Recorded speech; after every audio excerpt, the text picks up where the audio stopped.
এই 2 কাপ চা দাও তো। হ্যাঁ দাদা। তোমার কি মাথা খারাপ হয়ে গেছে? এখানে আমি চা খাবো এই ফুটপাতে?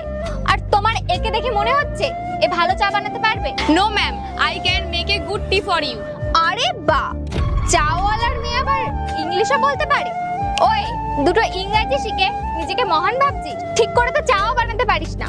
No ma'am, I can properly speak English and I am a graduate and also preparing UPSC exam. আরে বাহ, তুমিও ইউপিএসসি এর জন্য পড়ছো, এও ইউপিএসসি এর জন্য পড়ছে। আচ্ছা, তুই যদি এত পড়াশোনাই করে থাকিস তাহলে তুই চার দোকান খুলেছিস কেন? ম্যাম, আগে এই দোকানটা আমার বাবাই চালাতো। যেদিন থেকে ওনার শরীরটা খারাপ হয়ে গেছে সেই থেকে আমি দোকানটা চালাই। আর আপনারা একদমই চিন্তা করবেন না, আমি আপনাদের জন্য ভালো করেই চা বানাচ্ছি। আরে ও বানাতে পারবে না, চলো ভালো জায়গা থেকে চা খাবো।